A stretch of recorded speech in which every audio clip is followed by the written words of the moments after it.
जी TV पर telecast होने वाले आप सभी के one of most popular serial Vasudha में 18 जनवरी को होगा वसुधा देव का महामलन। जी हाँ, पलटी चंद्रिका की जिंदगी।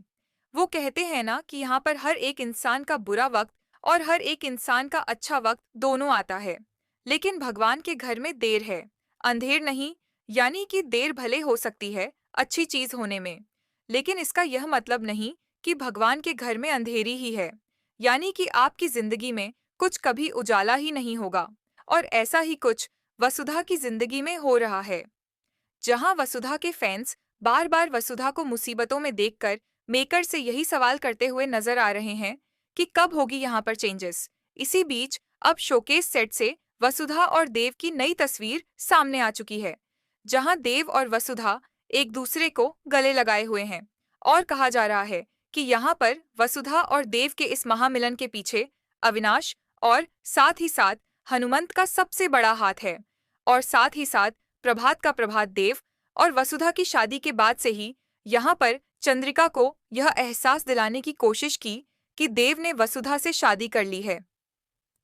तो तुम अपनी सारी ईगो सब कुछ भुलाकर वसुधा को पूरे दिल से अपनाओ, क्योंकि तुम्हें भी पता है कि वसुधा जैसी लड़की यहाँ पर देव को और हमें वसुधा जैसी बहू नहीं मिल सकती।